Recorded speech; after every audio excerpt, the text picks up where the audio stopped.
चुनाव आयोग ने 5 राज्यों में चुनाव का ऐलान कर दिया। सबसे बड़े सूबे यूपी में 7 चरणों में वोट पड़ेंगे। 10 मार्च को नतीजे आएंगे। पंजाब, गोवा और उत्तराखंड में एक ही दौर में वोटिंग होगी।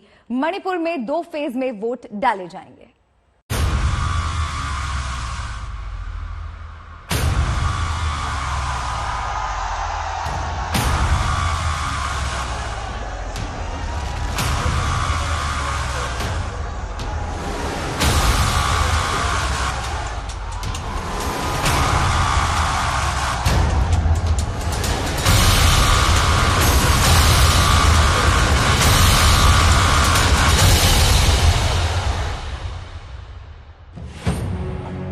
चुनावी बिगुल बज चुका है। 10 मार्च 2022 को जब उत्तर प्रदेश विधानसभा चुनाव के परिणाम आएंगे तो भारतीय जनता पार्टी प्रचंड बहुमत के साथ जनता जनार्दन का आशीर्वाद प्राप्त करने में सफल होगी। 10 मार्च के बाद उत्तर प्रदेश से भारतीय जनता पार्टी का साफ होना तय है। बदलाव होगा, कांग्रेस सरकार बनाएगी।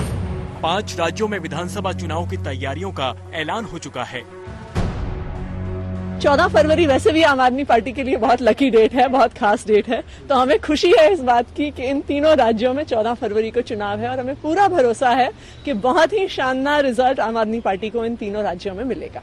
10 मार्च को वोटों की गिनती होगी। 300 से अधिक सीटें जीत करके फिर से भारतीय जनता पार्टी की प्रचंड बहुमत की सरकार बनेगी। हमारी नेता की क्रियाशीलता के आधार पर ये दावा करते हैं कि उत्तर प्रदेश की जनता सही निर्णय करने वाली है। सियासी बिसात बिछ चुकी है। मुझे पूरा विश्वास है कि 14 फरवरी वैलेंटाइंस डे के दिन पूरा पंजाब एक आवाज में आई लव यू केजरीवाल कहेगा और आम आदमी पार्टी को एक बार पंजाब में पंजाब के लोगों की सेवा करने का मौका देगा। अब तैयारी है रण की, तैयारी है फतेह की।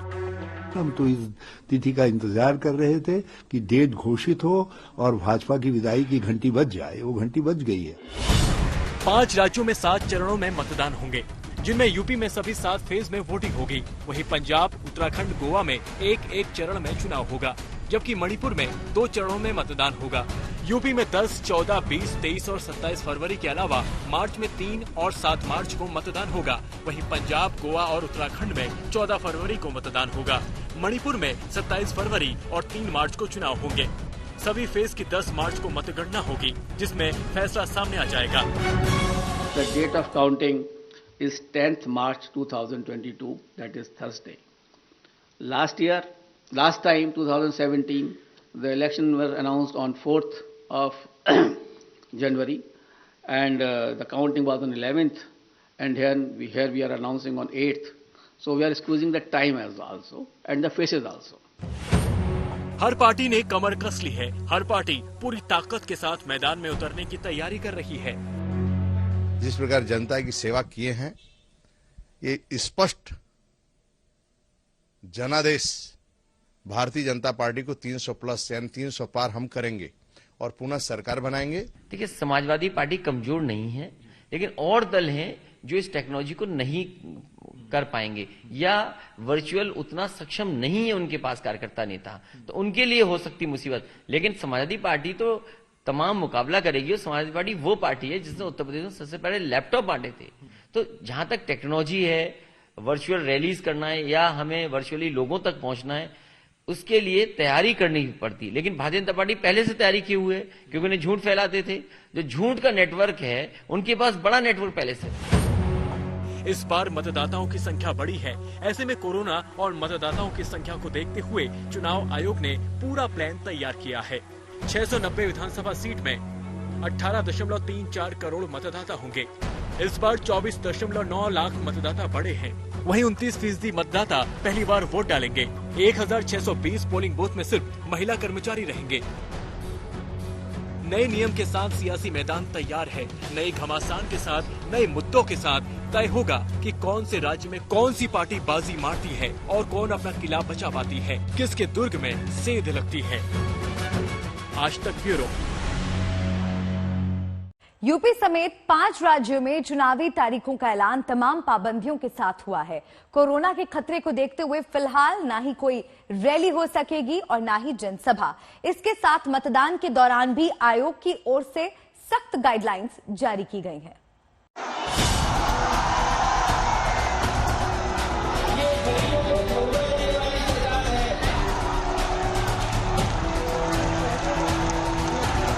न पैदल यात्रा, न रोड शो।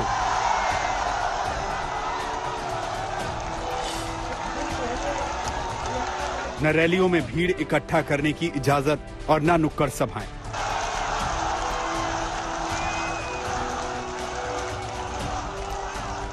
चुनाव आयोग ने उस मुद्दे पर हमला किया है जो कोरोना काल में चुनावी प्रक्रिया पर सवाल खड़े कर रहे थे। चुनाव आयोग ने साफ कहा कि चुनाव वक्त पर कराना उनकी जिम्मेदारी है, लेकिन कोरोना गाइडलाइन के जरिए सुरक्षित चुनाव उनकी प्राथमिकता।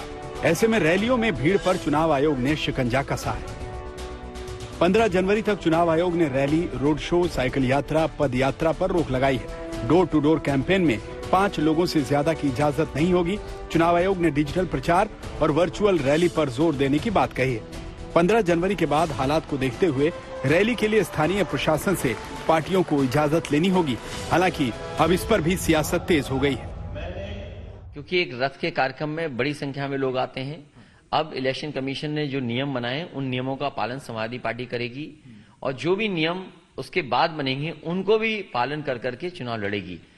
जहां तक सवाल भारतीय जनता पार्टी का है, क्योंकि डिजिटल प्लेटफॉर्म पर, चैनलों पर हावी भारतीय जनता पार्टी है, उन पर काबिलियत है या उनकी सरकारें ऐसी थी जो आज उनके पास ज्यादा स्पेस है। कम से कम इलेक्शन कमीशन ये तय करे कि जो नेशनल चैनल्स हैं उन पे रीजनल पार्टीज को भी स्पेस मिले। चुनाव आयोग के द्वारा जो गाइडलाइन दिया जाएगा उसका 100% पालन करेंगे। संगठन का मेरा ढांचा मजबूत है, चुस्त है, दुरुस्त है और मैं बूथ स्तर पर संपर्क करेंगे, लाभार्थी से संपर्क करेंगे, लोगों से, क्योंकि लड़ाई कामदार नामदार की है और कामदार नामदार की लड़ाई है। जो लोग केवल नाम करते हैं, केवल ऐसे घराने में पैदा हुए हैं और एक गरीब परिवार में जन्म लेकर लोगों की, गरीबों का कल्याण करता है, काम करता है। इसलिए कामदार नामदार की लड़ाई है और फर्क साफ है। इतना ही नहीं, सभी एजेंसियों को अलर्ट किया गया है। सभी कार्यक्रम की वीडियोग्राफी होगी। वहीं 900 ऑब्जर्वर पूरी नजर रखेंगे। गैर कानूनी पैसे और शराब पर भी चुनाव आयोग अपनी नजरें गड़ाए रहेगा। चुनाव में पैसे को खर्च करने को लेकर भी चुनाव आयोग ने नई लिमिट जारी की है।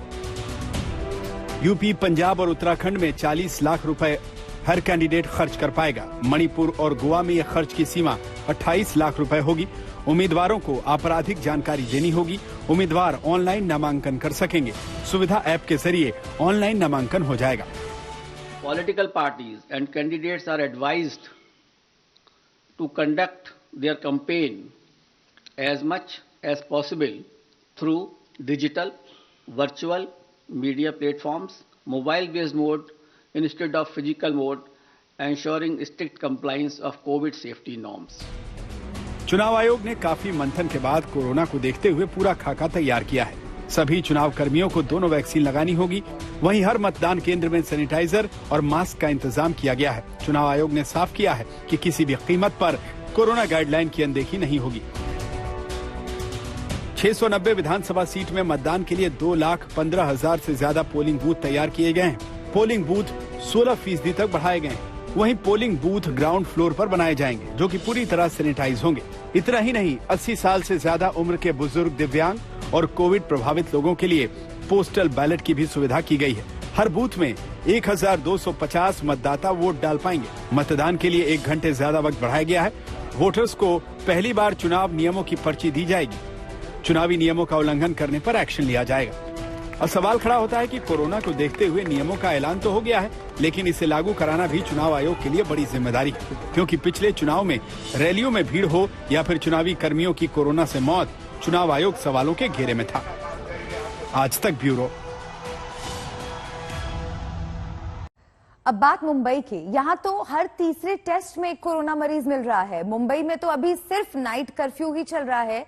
क्या होगा, क्या नहीं होगा, कोरोना क्या जितना तेजी से बढ़ रहा है, क्या उतनी ही तेजी से घटेगा भी? आईआईटी का दावा है कि 10 दिन के भीतर पीक आ जाएगा। मुंबई में कोरोना का महाविस्फोट किस तरह से हुआ, इन आंकड़ों से ही आपको सब कुछ समझ में आ जाएगा। 8 जनवरी को मुंबई में कोरोना के 20,318 नए केस आए। कोरोना से 5 लोगों की मौत हुई और 120 इमारतें सील कर दी गई। ये मुंबई में कोरोना की बढ़ती रफ्तार, घड़ी की सुइयां इतनी रफ्तार से नहीं चल रही जितनी तेजी से कोरोना के केस बढ़ रहे हैं। मुंबई में कोरोना का सबसे ताजा विस्फोट सीबीआई कार्यालय में हुआ। यहाँ 68 कर्मचारी पॉजिटिव पाए गए हैं। मुंबई क्रिकेट एसोसिएशन के दफ्तर में कोरोना की घुसपैठ हो चुकी है। मुंबई के अस्पतालों में डॉक्टर्स को कोरोना हो रहा है। बेस्ट बसों के कर्मचारियों में कोरोना फैल रहा है। बॉलीवुड के कई सेलिब्रिटीज कोरोना की चपेट में आ चुके हैं। महाराष्ट्र सरकार से लेकर मंत्रियों में कोरोना फैल रहा है। और सबसे ज्यादा टेंशन बढ़ाने वाली बात है कि धारावी की झुग्गियों में कोरोना की घुसपैठ हो चुकी है। जी हाँ, धारावी एक बार फिर कोरोना का हॉटस्पॉट बन रहा है। हम आपको बता दें कि 8 जनवरी को धारावी में कोरोना के 147 मरीज मिले, जो अब तक के सबसे ज्यादा मामले बताए जा रहे हैं। धारावी में कोरोना फैलने का मतलब साफ है कि तीसरी लहर में भी कोरोना का कम्युनिटी स्प्रेड हो चुका है। दुनिया की सबसे घनी आबादी वाले क्षेत्र में से एक धारावी है। कोरोना काल की पिछली लहर के दौरान भी धारावी हॉटस्पॉट था। धारावी से सटे दादर और माही में भी कोरोना के मामले तेजी से बढ़ रहे हैं। बहुत ही गर्दी में रहने वाले लोग हैं, लेकिन धारावी जैसे लोगों ने वो भी करके दिखाया कि 0 कोरोना करके, तो वो भी लोग एसओपी फॉलो करते हैं, एसओपी पूरी तरह फॉलो करते हैं, तो और क्या चाहिए। मुंबई में कोरोना के महाविस्फोट के बाद जहां एक तरफ अस्पतालों में कोरोना मरीजों की संख्या बढ़ रही है, वहीं इलाज करने वाले डॉक्टर्स और स्वास्थ्यकर्मी भी कोरोना की भयंकर चपेट में आ गए हैं। महाराष्ट्र के रेजिडेंट डॉक्टरों के एसोसिएशन के मुताबिक सूबे के 356 डॉक्टर्स अब तक कोविड पॉजिटिव हो चुके हैं। इनमें साइन अस्पताल के 98, जेजे अस्पताल के 84, केईएम मुंबई के 70 और नायर अस्पताल के 59 डॉक्टर शामिल हैं। मुंबई में इस खबर ने भी हड़कंप मचा दिया है। जी हाँ, मुंबई में 7 जनवरी को एक साथ 93 पुलिसकर्मी कोरोना पॉजिटिव पाए गए। मुंबई क्रिकेट एसोसिएशन के दफ्तर में भी 7 जनवरी को 15 स्टाफ के कोरोना संक्रमित होने से हर कोई हिल गया है। महाराष्ट्र में कोरोना के महाविस्फोट ने उद्धव सरकार की नींद उड़ा दी है। अब बीएमसी और सरकार के बीच धड़ाधड़ मीटिंग्स चल रही हैं और कोरोना पर कंट्रोल करने का प्लान बनाया जा रहा है। ये पूरी दुनिया में ओमाइक्रॉन का फैलाव हुआ है और इसीलिए हर कंट्री से आने वाला जो भी व्यक्ति है जो महाराष्ट्र के इंटरनेशनल एयरपोर्ट्स पे लैंड होगा, उसको 7 दिन का क्वारंटाइन कंपलसरी हम कर रहे हैं और उसको मॉनिटर करने के लिए भी एक स्पेशल ऐप के तहत उसको मॉनिटर करने का भी काम किया जाएगा। अब आपको दिखाते हैं कि कैसे नए साल पर मुंबई में कोरोना का बम फूटा है। 1 जनवरी को 6,347, 3 जनवरी को 8,063 और 4 जनवरी को 10,860 नए केस आए। वहीं 5 जनवरी को 15,166 केस आए। 6 जनवरी को आंकड़ा 20,181 पहुंच गया। 7 जनवरी को 20,997 कोरोना केस और 8 जनवरी को 20,318 कोरोना केस आए।